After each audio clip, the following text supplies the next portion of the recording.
Bom, eu vou começar aqui a compartilhar. Eu tô muito curioso, cara. Vai, o que Compartilhar É o tela. TCC dele, né, mano? Vamos lá. O TCC de Pikachu compartilhado. Ó, eu mandei bem na E a última, partir hein? de agora, tu tem Vamos uma ver, obrigação de todo mundo que tá no Spotify conseguir acompanhar esse teu PPT, Pikachu. Ah, meu Deus do céu. Peraí, calma. Aliás, Meu vamos lá. Deus. Começa Vamos com lá. signos culturais, decifrando o Watchmen. É a apresentação. Por favor, Christian Farias, você tem 20 minutos na 20 banca. minutos. Bom, galera, seguinte, nós vamos falar de signos, que nada mais são do que junções de alegorias que o Alan Moore Aquário. Também. Olha aí. Eu sou peixes. Eu tô dentro de vocês, galera. Que momento. Ui, Desculpa, isso aí, gente. Tá, beleza. São signos culturais, então ele junta. Por que eu vou falar sobre isso? Ele junta uma gama de coisas que não é só um quadrinho. Por isso que o Vini falou, não é só um quadrinho. É literatura, é algo que transcende, que vai para filosofia, enfim. A gente não pode esquecer que a história tem a ver também com os contos do Cargueiro Negro. E muita gente não entende o contos do Cargueiro Negro. E o que são os contos do Cargueiro Negro? Então, basicamente, resumidamente, tem um cara que ele é deixado numa ilha lá, chega um navio, mata todos os amigos dele e tal, ele fica lá sozinho. E ele, para se vingar, porque ele acha que esse navio tá indo para a cidade dele para matar a família dele, né? Que ele tem uma esposa e tudo mais, e vai chegar na cidade, vai matar todo mundo. Ele monta uma jangada com os corpos dos amigos dele, né? Que estão mortos. E ele monta essa jangada e nessa ida para a cidade, para impedir que esse navio chegue antes, né? Ele tem que tomar água do mar, ele tem que comer umas coisinhas loucas, e ele começa a pirar, surtar. Quando ele chega na cidade, ele é que mata todo mundo, inclusive a própria família. E aí depois, quando o navio chega na cidade, ele se junta a esse navio. Ou seja, ele tentando salvar algo, ele se torna o próprio destruidor de tudo. Ou seja, é a própria história de Watchmen. E o Contos do Cargueiro Negro... Como que a pessoa é apresentada aos contos do Cargueiro Negro, Vinícius? Basicamente, nós temos um garoto que vai na banca e ele, dentro do da seu história... pai, né? Que é a banca do seu pai. É a banca dele, do pai, nem não lembrava. Ele ler... Ele basicamente é uma história sendo contada dentro de uma história. Então é o garotinho lendo e a gente tem acesso a essas páginas. Que é uma das coisas que a adaptação, que a gente vai falar no próximo programa, faz mais acertada, porque eles não fizeram um filme, eles fizeram uma animação disso, que eu acho sensacional. Mais ou menos. Né? E para quem tá lendo, não é mais ou menos, é bem legal a animação. Eu achei.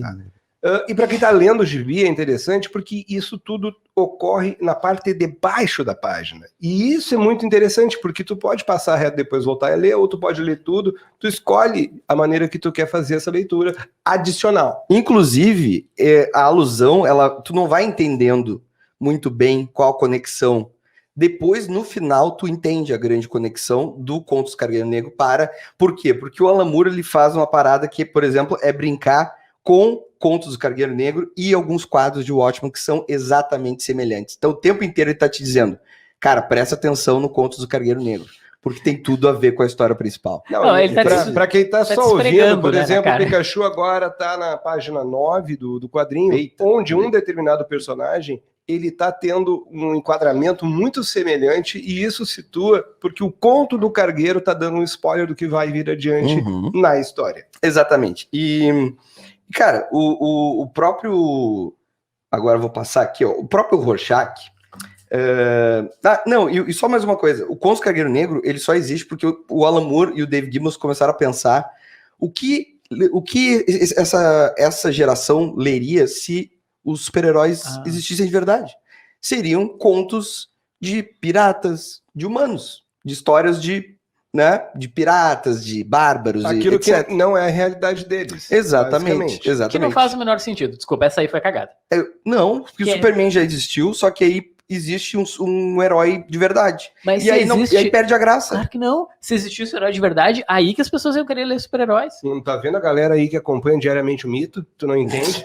Pelo amor de Deus. Tá, vamos lá, vamos falar do que interessa. Rorschach.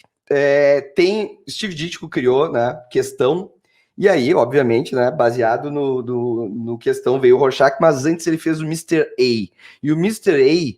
A tem tudo a ver com o Rorschach, porque o Mr. A é um cara, até a conexão das imagens é muito parecida, mas ele era baseado na dualidade. Só existia bem e mal. Ele era um cara que ele achava que resolvia tudo com as próprias mãos e que fazia o bem, mas o bem a que ponto, né?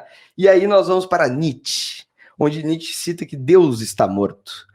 E se Deus está morto, quem é Deus no quadrinho? Quem é Deus? Dr. Manhattan. Dr. Manhattan. Se Deus está morto, Deus vai para Marte, por exemplo, o que acontece? O niilismo.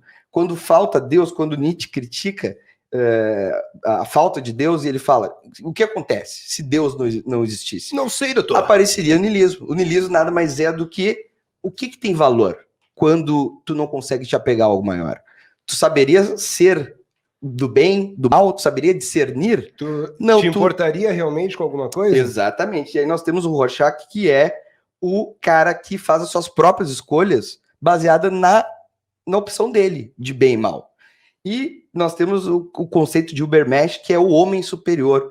Tem muita gente que fala que é super-homem, mas não, é o homem superior, que é o homem a ser superado. Quem é esse cara dentro do quadrinho? Dr. Manhattan de novo, não, doutor? Ozymandias. Ozymandias. O Ozymandias, ele é um homem que ele acha que é superior e que ele pode consertar as coisas, que ele pode resolver as coisas, e que, na verdade, ele é um homem a ser superado. Mais pra frente a gente vai ver sobre isso. E aí o Alan Moore, numa entrevista, disse que a arte é uma ferramenta de contracultura, como a gente já falou, por isso que, inclusive, ele deu aquela declaração sobre os filmes da Marvel e tal, que ele acredita que se tu tem o poder, como ele teve na DC, de fazer uma obra, cara, tu tem que questionar o status quo e não ficar só aplaudindo e, nossa, eu quero o próximo, eu quero consumir isso a vida inteira e não quero questionar. Enfim. E aí nós vamos para algumas coisas do visual. E aí, os nove quadros, que é básico, todo mundo fala sobre, mas nós temos... Tá, mas espera aí, o básico todo mundo fala sobre, todo mundo tem que ver, tem uns porquês disso. Exato, porque principalmente quadrinho é baseado em quadrinhos muito antigos, né? E naquela época existiam os 9 quadros, e também foi uma forma deles distribuírem as páginas e os quadros de forma de que a numeração, né? De 1 a 9. 1, 3, aí o 5, o 7 e o 9, eles têm uma coloração, geralmente, a mesma coloração, e geralmente é a narrativa principal. Enquanto os 2, 4, 6 e 8, eles são a narrativa secundária. Então, eles são separados geralmente pelas cores e pela narrativa. Algumas vezes a narrativa, algumas vezes as cores e algumas vezes as duas coisas ao mesmo tempo. Isso tudo Dave Gibbons também bolou. Mas e tem o formato... Tem a origem dessa separação, desse grid 9, que é simplesmente a proporção áurea da fotografia, uma também. Posição vertical. Eles não inventaram nada, eles reaproveitaram algo que tá na tua câmera, quando tu vai gravar teu vídeo, que tá na minha. Uhum. Mas tem um ponto aí também, que é o lance os 9 quadros, eles têm várias funções. Sim, né? claro. Uma delas é controlar o ritmo narrativo, e a outra também é fixar que geralmente certos eventos têm o mesmo valor, o mesmo tamanho. Isso causa uma estranheza pra ti. Né? Por que esse evento tem o mesmo? Por que um cara conversando é a mesma coisa com um soco? Claro que eles não obedecem 100% isso. Às vezes ele abre para 2, 3, enfim. Mas também serve para controlar Mas mesmo não tendo 9 quadros na página, se mantém a mesma proporção, a mesma divisão. Tu sabe que aquela primeira parte ali tem um só, mas ali teriam 3. E ele não altera no resto. E agora vem a grande questão. Como eu falei, a narrativa principal é essa, né? Quem está ouvindo, sim, é um formato que eu vou falar agora e vou mostrar. E a narrativa secundária é diferenciada, o que forma que a narrativa principal é um X, ou seja, todos os principais elementos de Watchmen foram escritos por falhos. Batista. Não, são falhos. Não, todos são falhos. O que é principal sempre é falho. E o que é secundário é o correto, ou seja, tenta ser o correto. E nós temos ali o secundário como o Dr. Manhattan, tentando, né, ser um ser superior, mas falhando miseravelmente, e os heróis que, na verdade, são falhos, né, e que são a trama principal. E a bola sempre foi, né? O círculo sempre foi. E não confundir isso com bom ou mal, né? Exato. E aí nós temos o círculo como aquela questão de, né? O círculo é o correto e o X sendo o errado. E aí tem ali, ó, as condições de cor, por exemplo, ó. O vermelho tá no X, né? E nós temos ali o azul nas outras posições. Tem a grande questão das capas. As capas começam sempre com um close. A primeira imagem do quadrinho já é a capa, porque é sempre um close do que abre o próprio quadrinho. Sempre, sempre. Então, isso também é Só bacana. Uma curiosidade, que é legal de dizer também, foi uma sacada legal do Watchman. Reparem que o título do quadrinho, ele não tá em cima. Ele tá à esquerda e ele tá, vamos dizer assim, uma visão, como é que se diz? Ele é lido de baixo para cima na vertical. Qual foi a sacada disso? Quando tu tá numa comic shop comprando quadrinhos, tu vai conseguir ler o nome de Watchmen com as revistas uma do lado da outra. Claro. Então fica mais fácil de tu alcançar. Boa, né? É muito bom. E que nem eu falei até nos Reels lá do nosso Instagram, cara, o bottom do comediante com aquele sanguinho nada mais é do que também uma alusão ao relógio do Apocalipse, que nós vamos falar um pouquinho mais no próximo programa, no Dois Quadrinhos. Exatamente, e esse relógio do Apocalipse aí é uma, digamos, referência a quanto tempo faltaria para o mundo entrar numa guerra nuclear, e isso é vida real. Aparece no quadrinho também. Invenção de Alan Moore, e tampouco é uma música de heavy metal. Isso realmente é algo que existiu no nosso mundo, na nossa Terra, se é que a gente vive na Terra e na Matrix. E aí nós temos a grande edição da simetria, né? Que ela começa, o primeiro quadro e o último são praticamente iguais, e aí nós temos as simetrias, ó, o penúltimo e o antepenúltimo, quer dizer, o segundo e o antepenúltimo, o terceiro e o enfim, e assim sucessivamente até chegar no meio da edição, onde nós temos o Alan Moore nos gritando e falando: vocês são idiotas, vocês não entenderam que eu estou apontando dos dois lados para o grande mandante de tudo. Quem está no centro... É uma pequena justiça, não é só o Alan Moore, né? O Gibbons e o Moore. Sim, vocês entenderam. Mas eu sempre vou falar no Moore. O Alan Moore gritando: vejam quem está no centro de tudo, quem está no centro de todo o plano, de toda a história. E aí nós temos um quadro, né, que, cara, é inacreditável, né? E mesmo assim mantém a proporção, e fora ela mesmo sendo alterada, ela está ali. Exatamente. É o que seria aqui o equivalente a uma splash page, né? O equivalente a uma splash page, mas ela mantém a proporção dos 9 quadros, se vocês perceberem, um pouco assimétrico, mas ela tem a mesma característica. Exatamente. E aí nós vamos falar, terminando aí o nosso... Né? Só aquela questão da simetria, o Moore repete isso em outras obras. Se vocês correm aí, corram, perdão. Prometia. Não, peguem A Piada Mortal e vejam qual é o primeiro e o último quadro de A Piada Mortal. Ele faz isso diversas vezes. Ele é uma pessoa que não tem problema em repetir, desde que ele não esteja fazendo dos outros, que ele esteja fazendo dele. Exatamente. E aí nós temos a figura do Ozymandias e do Ubermatt, que é o homem superior, aquele homem que acha que, né, ele é aquele cara a ser superado. Meu Deus, já passou direto para pornografia. Mas aí, né, obviamente, nós temos novamente Nietzsche, que é aquele cara que ele acha que tem o poder de consertar as coisas, mas na verdade ele acaba por destruir as coisas, tentando ser algo superior. A gente vê muito isso, né?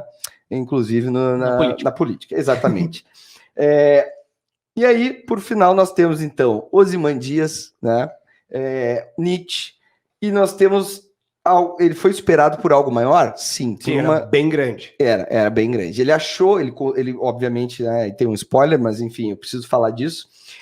Uma grande contestação, as pessoas falam: mas por que existe essa octopussy, né? Que nada mais é do que um polvo gigante, não é uma bomba atômica nem nada, não, tem um polvo gigante com um olho que tem ali né, o pessoal chama carinhosamente de octopussy, né? Então, se você não sabe o que é pussy, procure aí no Xvideos. Mas enfim, cara, por que tem isso? Porque é uma grande risada do Moore e do Gibbons em relação ao homem superior. O homem foi superado. você achou que você estava sendo o grande, né? Que você era maior do que tudo. Não, você não é um homem superior, você é um nada e tu acabou de destruir ao invés de construir. Então, assim eu me despeço com a minha apresentação. E também pela total tesão que o Alan Moore tem em mexer com paradas Lovecraftianas, e ele, sempre que pode, ele bota uma paradinha que lembra aí os tentáculos de monstros de H.P. Lovecraft. Vinícius. Só uma coisa, é que tem a ver com isso, eu só queria dizer em primeiro lugar que o Christian não é só um alcoólatra. Que espetacular! Muito obrigado, pessoal. Muito obrigado. Muito obrigado. Eu conheço esse cara há anos. Muito finalmente. Ah, meu. Finalmente reconheceu o meu valor. Bota aí umas